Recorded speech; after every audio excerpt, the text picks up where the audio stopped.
बहुत पुरानी बात है। एक किसान था, उसके पास सैकड़ों एकड़ जमीन थी। किसान बूढ़ा हो चला था, उसका एक ही लड़का था। उसका नाम सुरेश था। एक दिन अचानक जमींदार की मृत्यु हो गई। अब सारी जमीन की देखभाल उसके लड़के सुरेश के ऊपर आ गई। लेकिन सुरेश को खेती बाड़ी और मेहनत करना अच्छा नहीं लगता था। वह जल्द ही बहुत अमीर बनना चाहता था। तभी किसी ने उसे पारस पत्थर के बारे में बतलाया। पारस पत्थर एक ऐसा पत्थर होता है जिसे किसी भी धातु से स्पर्श करने पर धातु सोना बन जाती है।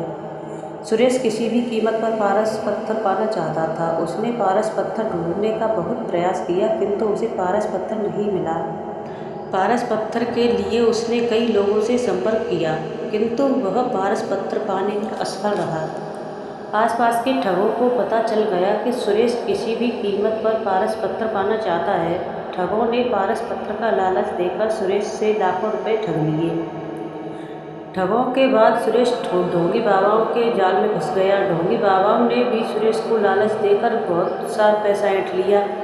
पारस पत्थर के लोभ में सुरेश को बहुत नुकसान हुआ और उसने अपनी कई एकड़ जमीन भी बेचनी पड़ी।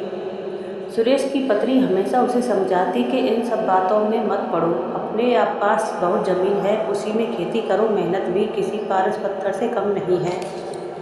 किंतु सुरेश को तो पारस पत्थर की ही धुन सवार थी।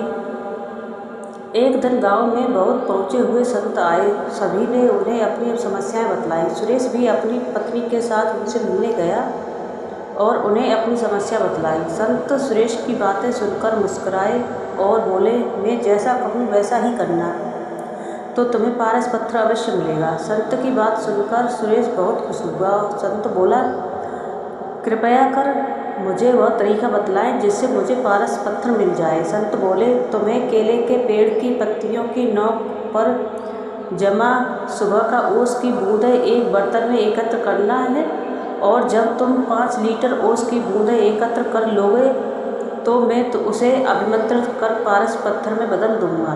लेकिन याद रहे, ओस की बूंदों में तुम पानी मिलाकर धोखा देने का प्रयास करोगे तो तुम्हारी पूरी मेहनत पानी में फिर जाएगी और उसकी बूंदें पारस पत्थर नहीं बन पाएंगी। यह काम बहुत कठिन था। सबसे पहले सुरेश ने अपनी कुछ जमीन में केले के पेड़ लगाए। केले के पेड़ धीरे धीरे बढ़ रहे थे, किंतु इतने पेड़ों से वह ओस की सिर्फ कुछ ही बूंदें एकत्रित कर पा रहा था। उसे लगा, इतने केले के पौधों से 5 लीटर ओस एकत्र करने में तो उसे सालों लग जाएंगे। उसने फिर कुछ केले के पौधे और लगाए। इस तरह करते करते उसने अपनी लगभग पूरी जमीन पर केले के पेड़ लगा दिए।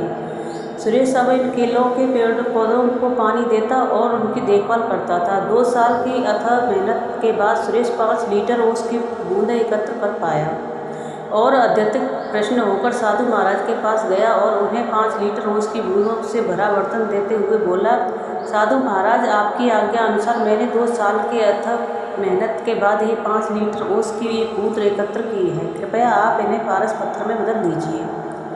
साधु महाराज बोले, सुरेश, तुम्हारी मेहनत सराहनीय है। तुम्हें तुम्हारी मेहनत का फल अवश्य मिलेगा। कल जब तुम आओगे तो तुम्हें अपनी पत्नी को साथ लाना। सुरेश खुश होकर अपने घर चला गया और पत्नी को सारी बात बतलाई। दूसरे दिन दोनों पति पत्नी जल्दी उठकर नहा धोकर साधु के पास गए। साधु ने सुरेश को देखकर कहा, सुरेश, मैंने ओस की बूंदों को पारस पत्थर में बदलने के बहुत प्रयास किया, किंतु मैं उन्हें पारस पत्थर में नहीं बदल